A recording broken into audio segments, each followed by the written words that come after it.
والصلاة والسلام على رسول الله. السلام عليكم ورحمة الله. عینی پیرۆزی ئیسلام کە هاتووە، قورئانی پیرۆز کە هاتووە ئەم مرۆڤە بکا بە مرۆڤێکی ڕاستەقینە، بیکا بە کەسێکی ساڵح و مصلح، کەسایەتێکی تایبەتی بۆ دروستەکە و وای لێ ئەکا کە لە قسەکردنیا، لە هەڵسوکەوتیا، لە جلوبەرگیا، لە ڕەفتاریا، لە هەموو شتێکە جیاواز بێ لە کەسانی تر. یەکێ لەو شتانەی کە جیاوازە بریتە لە مەسەلەی پشت بەستن بەخوا. کەسێکی ڕەنگە غەیری بڕوادار پشت ببەستێ بە هێز و تواناکانی خۆی، یان بە دەسەڵاتدارێک، یان بە هەر شتێکی تر کە خۆی قەناعەتی پێیەتی. بەڵام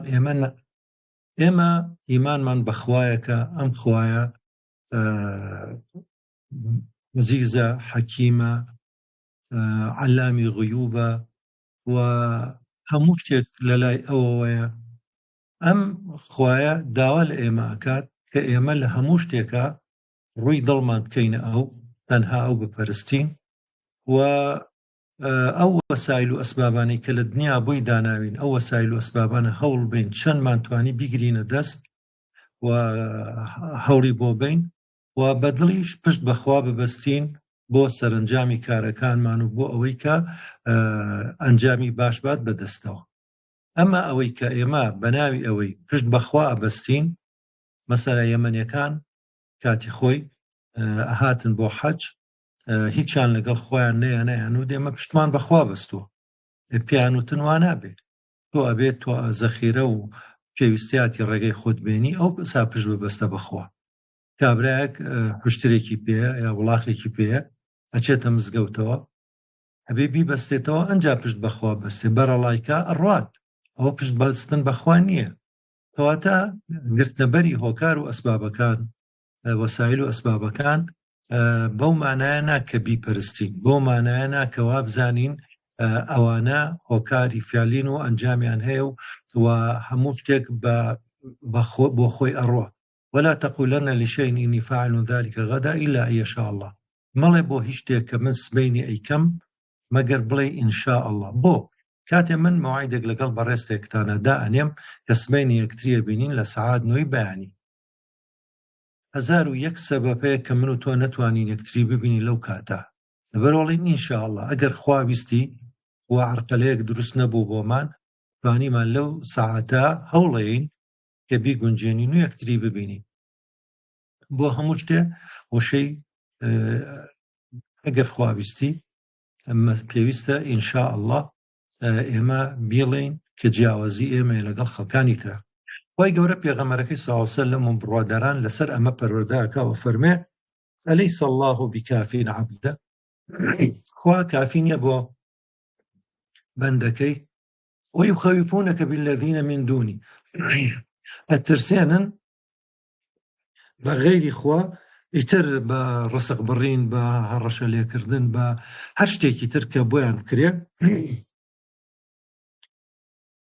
ومن يضلل الله فما له من هاد ومن يهدي الله فما له من مضل أليس الله بعزيز ذي انتقام. هەر کەسێ خوا سەرگەردانی کە کەس ناتوانێ هیدایەتی بە، هەر کەسێ خوا هیدایەتی بە کەس ناتوانێت سەرگەردانی کە. ئایا خوای گەورە عەزیز و کۆڵەسێن نییە؟ ئەمە لە سوورەتی زومەرە بەڕاستی زۆر من ڕائەگرێ، زۆر لەسەری ئەوەستم، زۆر بۆ من کاری تێکردو. اینجا ئەفەرمێ ولئن سألتهم من خلق السماوات والأرض ليقولون الله. لێیان بپرسی کێ ئاسمانەکان و زەوی دروست کردووە، ئەڵێن خوا. قل أفرأيتم ما تدعون من دوني، بڵێ باشە ئەوانەی کە ئێوە غەیری خوا داوایان لێکەن و ئەیان پەرستن. إن أرادني الله بضر هل هن كاشفات ضري أو أرادني برحمة هل هن ممسكات رحمتي. پێیان بڵێ ئەگەر خوا بێ من تووشی قازاج یا زەرێرێکە کەس ئەتوانی بیگەڕێتەوە، دیارە نا. لەبەرەوە ئەی محەممەد صلی الله عليه وسلم و ئەی بڕوادار بڵێ قل حسبي الله عليه يتوكل المتوكلون، پشت بەخوا ئەبەستم، خوام بەسە و هەرچی بڕوادار بێ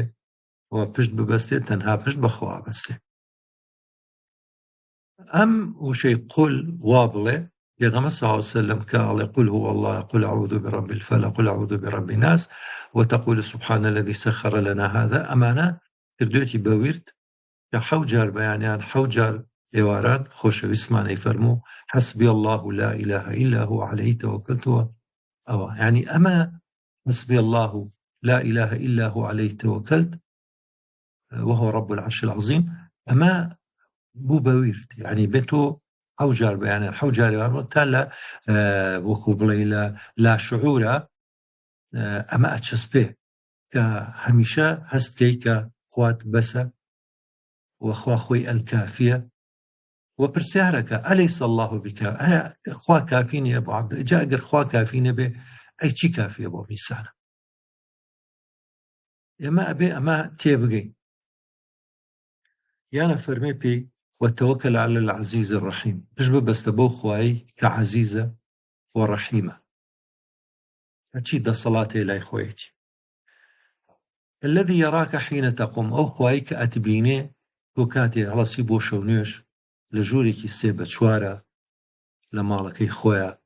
كتاريك بو حتما يا أقبركي ستيلي اشتيك هبو بي دوزان روناكي كي بسيط هبو بي يا نبو بي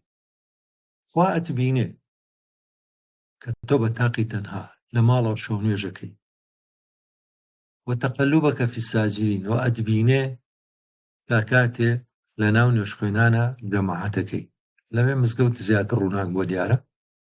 إنه هو السميع العليم براستي خوا سميعة وعليمة أما كتأكيد كات السري وما تكون في شأن وما تتلو منه من قرآن يعني كات تو هر إيشك مجروري أبي يا هر كات قرآن خيني يا هر إيشك كان إلا كنا عليكم شهودا إذ تفيضون إيه مشاعتين وأقدارين لقلتاناي أم هسكردنا بمراقبة خوا بأقليبوني خوا ولا إما أكاكا أم خوايا زندوة حي قيومة إما إما بستا دوام عليك كتنها بش ببستي أما قرنجكي لكوايا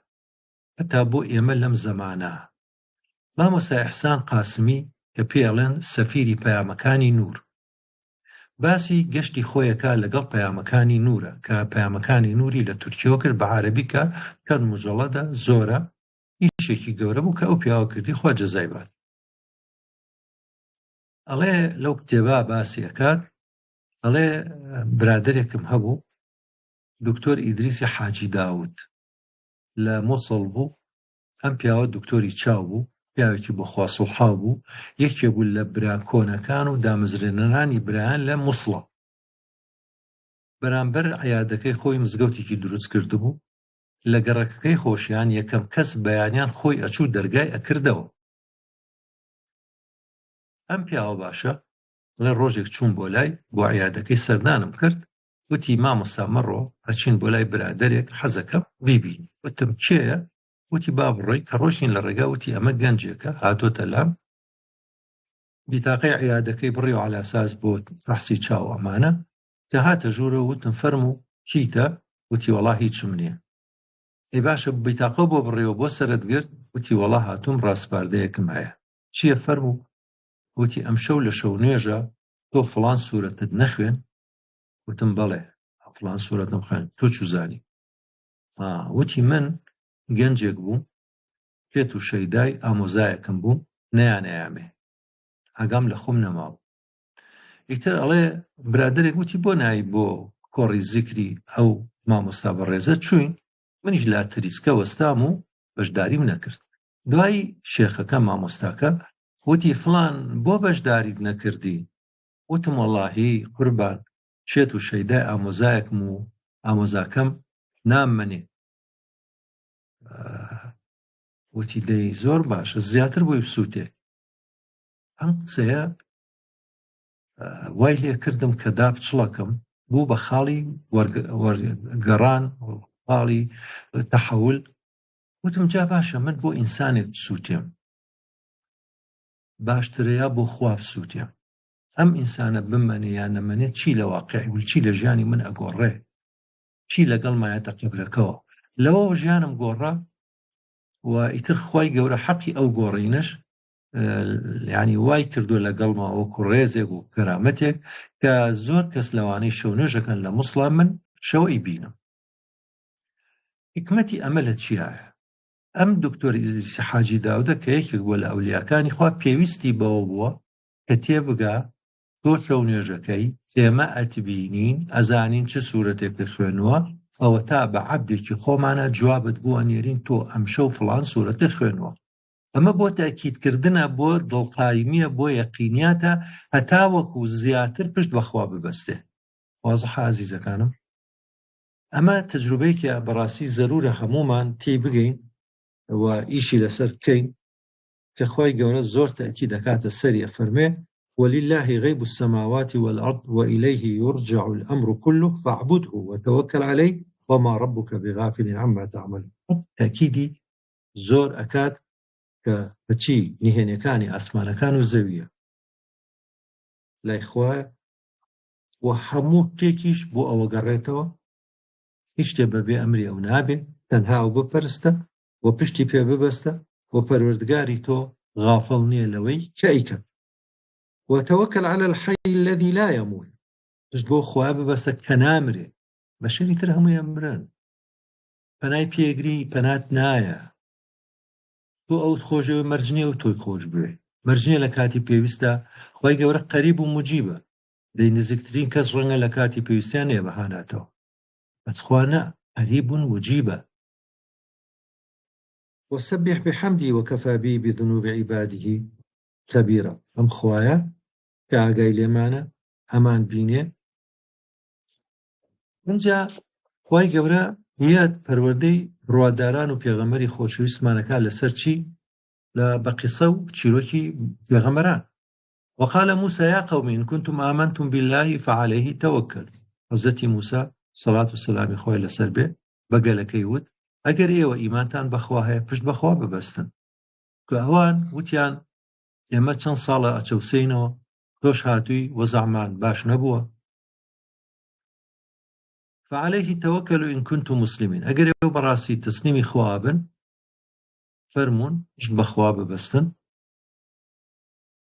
ئەوان وتیان چی؟ على الله توكلنا ربنا لا تجعلنا فتنة للقوم الظالمين لە سورەتی یونس ئاەتی 84-85. ئەوانیش وتیان فقالوا على الله توكلنا، پشتمان بەخوا بەستووە، خوایە مەمان کە بە فیتنە بۆ زاڵمەکان کە ئێمە لەسەر حەقەکە بەباشی نەڕۆین، کابرای ظالم کابرای کافر ناحەقەکەی خۆی لێی بێ بە حەق. قال إني أشهد الله وأشهد أني بريء مما تشركون من دوني فكيدوني جميعا ثم لا تنظرون. إني توكلت على الله ربي وربكم ما من دابة إلا هو آخذ بناصيتها إن ربي على صراط مستقيم لسورة هود 54-56. حضرت هود بەگەلەکەی وت ئێوە شاهد بن کە من بەریم لەوەی کە ئێوەی پەرستن، چیتان لە دەزیە فیلانێکتان هەیە فەرمون کاوەڕێم مەکەن. إني توكلت على الله ربي ورب، من پەروەردگاری ئێوە و پەروەردگاری خۆم پشتم بەو بەستووە، هیچ گیان لەبەرێک نییە ئیلا ناوچەوانی هەموو ئیشێکی بەدەست خوایە، خوای گەورەش ڕێگە و بەرنامەیەکی ڕاستی خۆی هەیە. قالت لهم رسولهم إن نحن إلا بشر مثلكم. پێغەمبەرەکانیان بەگەلەکانیان وت ئێمە بەشەرێکی نوکوێ ولكن الله يمن على من يشاء من عباده وما كان لنا أن نأتيكم بسلطان إلا بإذن الله. ئێمە ناتوانین هیچ بکەین إلا بإذن خوانە بێ وعلى الله فليتوكل المؤمنون. بڕوادار تەنها پشت بەخوا بەستێ. وما لنا ألا نتوكل على الله وقد هدانا سبلنا ولنصبرن على ما آذيتمونا وعلى الله فليتوكل المتوكلون. سەریەوە متأكیدە لەسەر تەوەکل بەخوا. ئێمە چیمانە پشت بەخوا نەبەستین لە کاتێکا و هیدایەتی یاوین ئێمە سەبرەکەین لەگە سەر ئازیێت و ئازارەکانتان و هەرچی پشت ببەستێ بەڕاستی پشت بەخوا بەستێ. فستذكرون ما أقول لكم. مؤمنەکەی ئالی فرعون وتی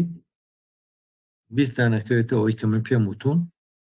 ڕۆژی گێت دایەت کە ئێوە پەشیمانە بنەوە. وأفوض أمري إلى الله، ئەمری خۆم و ئیشی خۆم و هەمووی ئێمە دەستخوا إن الله بالغ إن الله بصير بالعباد خواتشاوي العبد كانتي فوقاه الله سيئات ما مكروا وحاق بآل فرعون سوء العذاب خواي قولا آل فرعون لنا وبردو أمي بارس خواي قولا فرمي ومن يتوكل على الله فهو حسبه هرچی پشت بخوا بست خواي بسه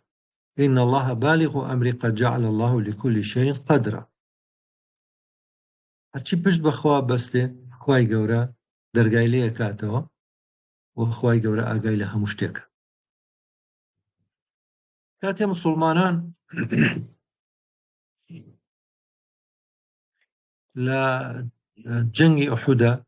لە بەدرا ئەو سەرکەوتن 313 کەس بوون بەرامبەر 1000 کەس زیاتر هەفتایان لە کافرەکان کوشت سەرکەوتنێکی گەورە بوو یەومی فورقان بوو بەڵام لە ئوحودا کە ئەمری پێغەمبەریان شکان تەمان ئیستیشارەیان کرد لە پێشا کە بچنە دەرەوەی مەدینە بۆ دیفاعیان لە ناوە بن ئەوە بوو منافقانیان ویست لە ناو مەدینە بمێنەوە بۆچی چونکە لەگەڵ منافقەکانی مەکە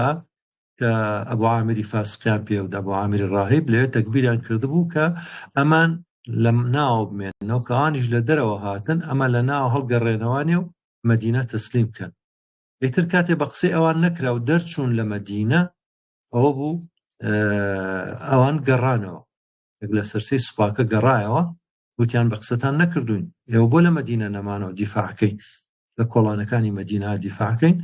ئیتر تەبەن پێغەمبەر ساسم ڕاوێژی پێکرد بوون دوای ڕاوێژەکە کە زیاتر ئەوانی کە بەشداری بەدرنەوە حەزیانە کرد بچنە دەرەوانە پێغەمبەر ساسمیش پێش باش بوو چوونە دەرەوەی مەدینە کاتێک کە چوون و مشاوەرەیان کرد ئیتر ئەوە بوو کە ئەوانی لەسەر شاخی گردۆڵکەی تیرهاویشتنەکە بوو هاتنە خوارێ کە پێغەمبەر ساسم فەرمی مێنە خوارێ بیدایە سەرکەوتن دوایی شکان کە شکان ئیتر ناخۆش بوو تەبعەن ئیتر لەو کاتا ئیتر وات لێ ئەڵێ ئیتر من مشاوەرە بۆ بکەم ئیتر ئەمە یعنی جۆرێک بەلبەلە جۆرێک وەزعێک دروست بوو خوای گەورە فەرمووی فەبیما ڕەحمەتی من الله لینتە لەهم تۆ بە ڕەحمەتی خوا نەرمونیانی لەگەڵیانە ولو كنت فظا غليظ القلب لانفضوا من حولك ئەگەر تۆ دڕق بوویتایە ڕەحمەتە للعالەمینە خواوای دروست کردو و بە ئەمری خوا تۆ نەرمی لەگەڵیانە ئەگەر تۆ دڕق بوویتە لە دەورت نائەمان فاعف عنهم لیان خۆش بە کە لە شاخەکە هاتنەوەتە خوارەوە لیان خۆش بە کە ئەو وەزع دروست بوو واستغفر لهم داوای لە خۆشبوونیان بۆ کە لە خوا وشاورهم في الأمر شورا هەرەمێنێ با ئەو شورایە نەتیجەکەشی باش نەبوو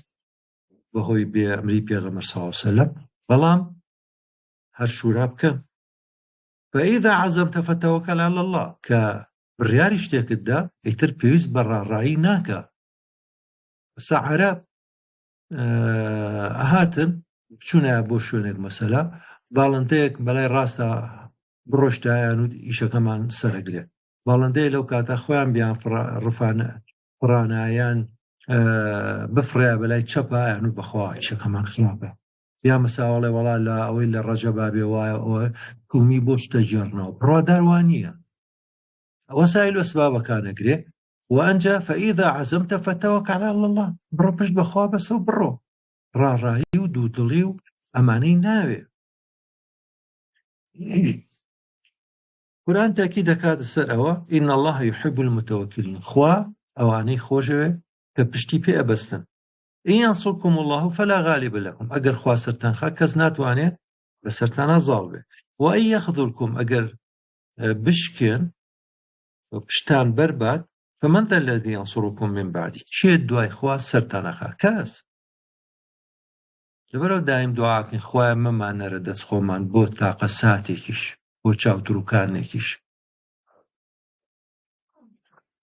يا حي يا قيوم لا إله إلا أنت برحمتك أستغيث أصلح لي شأني كله ولا تكلني إلى نفسي طرفة عين ولا إلى أحد من خلق من مرد دەستکەس من مرد دەست نفسي خۆر بۆ یەک لەحزەش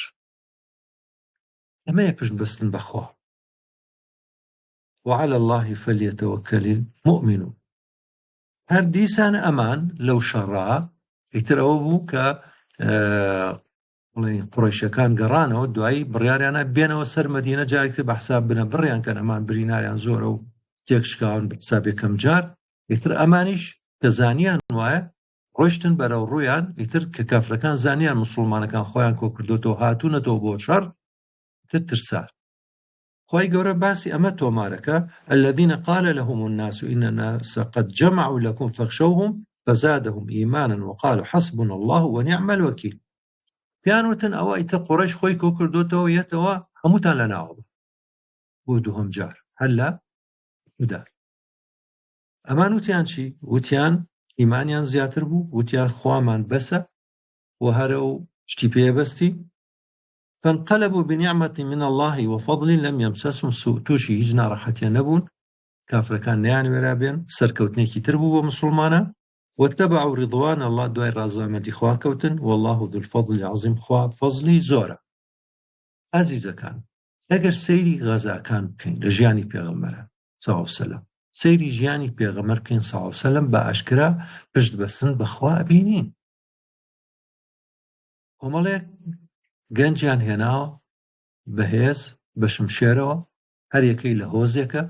دەوری ماڵی پێغەمبەریان داوە صلی الله علیه وسلم کە بەس بێتە دەرەوە بە هەمویان بیکوژن و خوێنەکەی بڵاو بێتەوە کەس نەتوانێت داوای خوێنەکەی بکە لە ناویانە یەتە دەرەوە نایبینن ئەمە پشت بەستنە بەخوا تەوفیقاتی خوایە ئەنجا ئەو بەیانیە کەس نازانێت لەکوێ بووە هەتا نیوەڕۆ ئەچێتە ماڵی ئەبوبەکر لە گەرماکە دوایی لە پشتی ماڵەکەیانەوە دەرەچن بەرەو شاخی سەور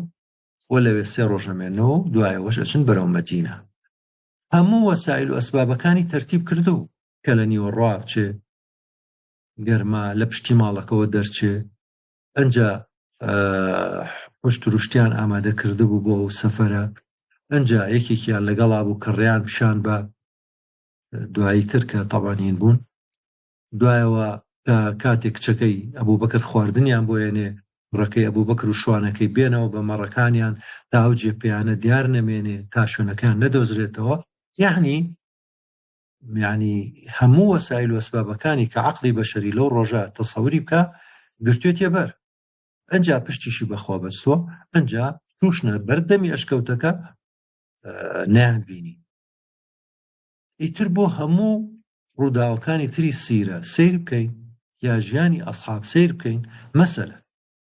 پێغەمبەری خوا وفاتی کردو صلی الله علیه وسلم مسلمانان وەکو ڕانەمەڕێکی بێخاوەنوان لە شەوێکی تاریکی باراناویە کە بێخاوەنن وەکو حەزەتی عایشە ڕەزای خوای لێبێ بۆمان وەسفەکە حاڵی مسلمانان ئالەم کاتە ئەبوبەکر قیادەی ئیشەکەی وەرگرت بوو بە کەشتیەوانی ئەم میلەتە عەرەبەکانی دەرەوەی مەدینە هەڵگەڕانەوە چۆن توانی ئەمە کۆنتڕۆڵ کاتەوە کە ئەبوو هورەیرە 3 جار ئەڵێ پاش فەزلی خوا ئەڵێ ئەبوبەکر نەبووە ئەم دینە نە ئەمە ئێمە پشت بەستنە بە خوا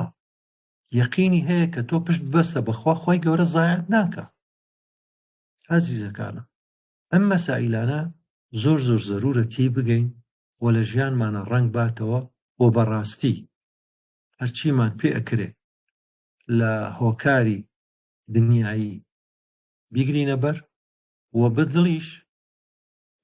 پشت بەخوا ببەستی بۆ نمونە وا بۆ ڕۆژەنەکان نەخۆشیەک ڕۆکاتار کەسمان ئەبێ بچینە لای دکتۆر و دەرمان و تشکنین و هەرچێک پێویستەکە بەڵام بەدڵ بە یەقینە بێ بزانین ئەشافی وەئیذا مەرضت فەهوە یەشفین خوایە ئەبێ داوا لەو بکەین کێر بکەین بەنیەتی سەدەقە بەنیەتی چاکبوون ئەمە فەرقی ئەمەیە لەگەڵ کەسێکی ترا کاچێتە لای دکتۆر و دەرمان و بە هەموو شتێکی ئەزانێ نا ئێمە ئەیکەین بەڵام ڕووی دڵمان لە خوایە عەزیزەکانم ئەوە زۆر موهیمە بۆ هەموو شتێکی تر لە ژیانمانە هەوڵی خۆمانەین بەڵام ئیتر باقیەکەی تری ئەینە دەست ڕەب العالەمین و ئیتر ئەوسا شپرس نابین لا يصيبنا إلا ما كتب الله لنا هو مولانا تووشی هیچ نابین ئەوەی کە خوا بۆمان ئەنووسێ خوای گەورە خێری ئێمەی ئەوێ ئەمامان با بەرەو چی ڕۆژێک سوفیانی سەوری بێتاقە دەبێت لە بازار برادێکی ئەیبینێ دیارە شتی ویستۆ و وەکو پێویست نەهاتوتە دیبۆی برادەرەکەی ئەڵێ یا سوفیان إن منع الله كله عطاء منعی خوا هەمووی بەخشینە لأنه لا يمنع عن بخل خوا لە بەخیلی نیە ناداتێ إنما بەلاء واختبار نەوەیە کاتێ باوکێک پارەی زۆر ناڕژێ بۆ مناڵەکەی خۆمە لە بەخیلی نییە ماڵی ئەم هەر بۆ کوڕەکەی مێنێتەوە بۆیە پەروەردەکەی تێک نەچێت لەبەر مەسلحەتی ئەوە ئەگەر لەمە تێگەیشتین کە منعی خوا عەتاءە لە حەقیقەتە وەکە پەپشتی پێبەستی ئەوەی چاک بێ ئەوە دبووەکە کە خۆی عالمی غەیب و شەهادەیە ئەوسا دڵمان ئارامە بێ ئەوسا باشتر لە ژیانە هەنگاوەنین ئەوڵەی عەزیزەکانم ئەمە مەسەلەیەکی زۆر زۆر گرنگە کە ئەبێ بە فیعلی لە ژیانمانە ڕەنگ باتەوە ئەجینا یعنی کەسێکی متەزەبزیب کەسێکی دانەمەزراو ئیتر وەسایەکمان بۆ دروستە بێ کە بەداخەوە زۆر لە موسڵمانان لە وەزعاژی بەڵام بڕوادارێک کە یەقینی بەخوا هەبێ کە بزانێ ژیان هەمووی تاقیکردنەوەیە کە بزانێ خوایەکمان هەیە حەیی زیندووە قەیومە ئیداری کەونەکەی خۆیەکە ئاگای لە کەونەکەی خۆیەتی لا تأخذه سینەة ولا نەوم نەخەوی باتەوە ناخەوی لێ ئەکەوێ ئەم خوایە باڵا دەستە هەموو شتێ ئەگەڕێتەوە بۆ ئەو هەموو شتێ بە ئەمری ئەوە دەیتر ئینسان دڵتەمینە بێ ئافرەتێکی ئەوروپی داعیە قسەی بۆکە و باسی خوای بۆکە لە قسانەی کە من بۆ جەنابتان یەکەم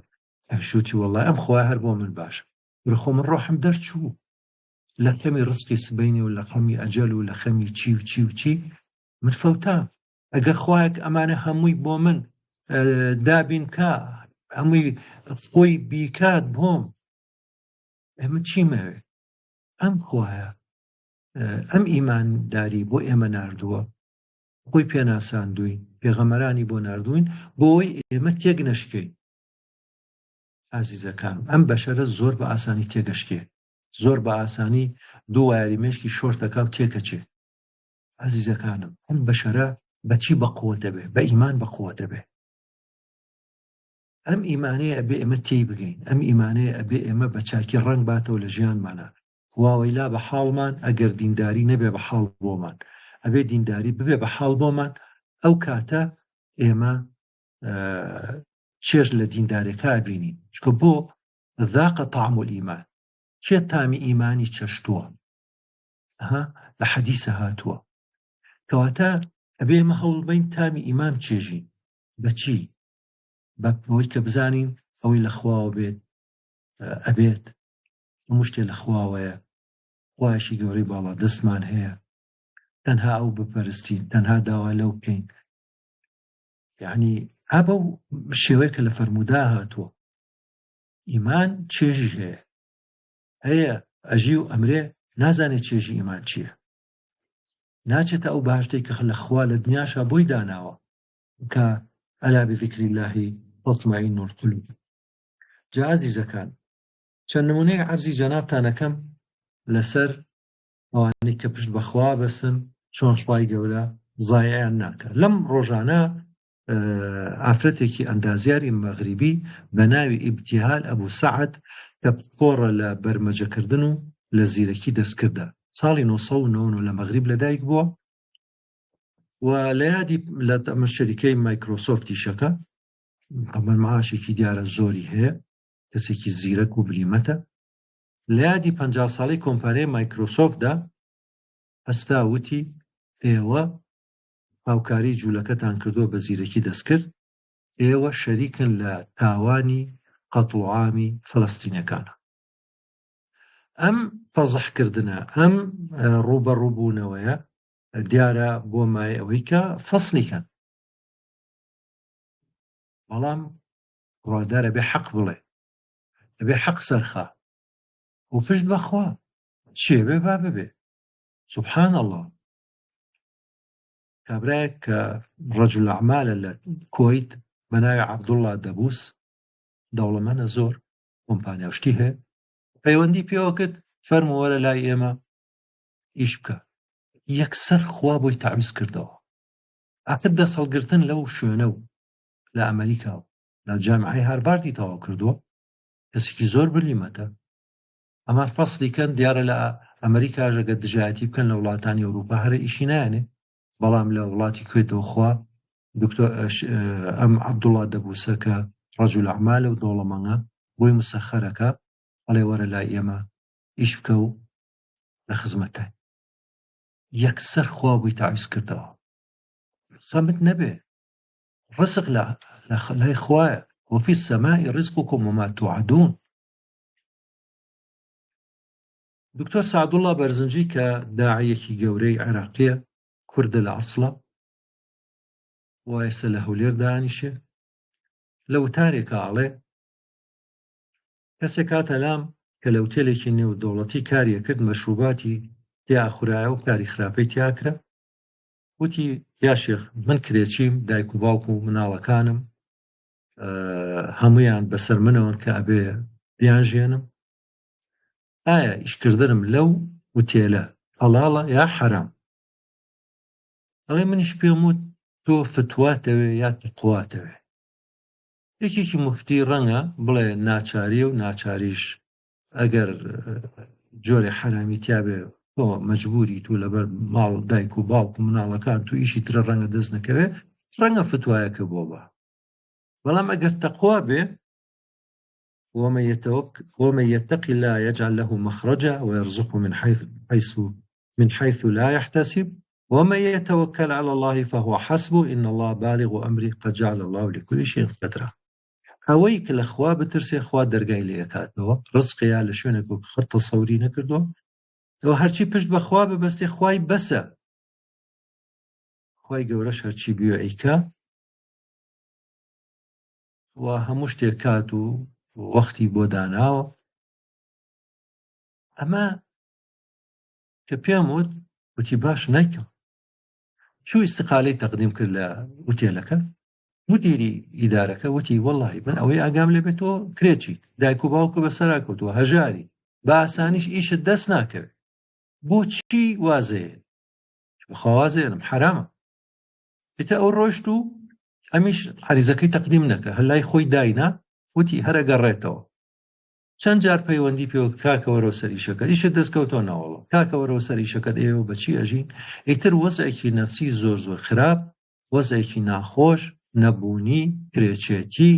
مناڵ شتی ئەوێ، دایک و باوکی بەسەرەوە، زۆر لە وەزعێکی ناڕەحەتە. دوای دوومە مدیرەکەی پەیوەندی پێوە کاکە گیان دەوەرەوە لە کیس خۆتی مەیە، من تا ئێستا عەریزەکەتم تەقدیم نەکردووە، وەرە مەعاشەکانێ بەمێ و بە ئیشەکە و بکە. وتی هەر نایکە. وەڵا پاش سەبرێکی زۆر، تەوەکولێکی زۆری ئەوێەوە، پاش چەند ڕۆژێکی تر پەیوەندی پێوە کەوتی مژدەیەکی خۆشم پێ بووی. وتی چییە؟ وتی وەڵا شەریکەکەمان فەرعێکی کردوتە، ئوتێلێکی کردوتەوە لە مەدینەی پێغەمبەر صلی الله علیه وسلم، بڕیارمان ناوە تۆ بکەین بە مدیر لەوێ. فەرموو چۆ بۆ ئەوێ؟ خوا نەک بۆی تاویز کردەوە، بردێ مەدینەی ڕەسوول الله صلی الله علیه وسلم، تا لەوێ هەم نزیک بێ لە ڕەسوول الله و هەم لێ ڕزقێکی حەڵاڵی دەستکەوێت. دیارە لە وتێلەکانی مەدینە نەمەشروباتێ و نشتی خراپە هەیە، عومرەکارە چێ وانە؟ ئەمە حەق بۆکردنەوەی خوایە کە هەرگیز ئەم کەسە تەسەوری ئەوەی نەکردو. عەزیزەکان، بە سەدان و بە هەزاران و بە ملیۆنەها نمونەمانەیە لە کۆن و تازە لەسەر ئەوەی کە تۆ پشت بەخوا ببەستە، خوا زایعت ناکە. نمونەیەکی ترتان عەرزەکەم. سەرەتای سەدەی 20 زۆر لە عێراق و ئێرانەوە خەڵک ئەچون بۆ بەحرەین. یەکێ لەوانەی چوو عایلەیەک بوون کە خێزانی شاول ئەبوو مەزیکان پێوت. ئەمانە لە بەغاوە جوولەکە بوون. ئەم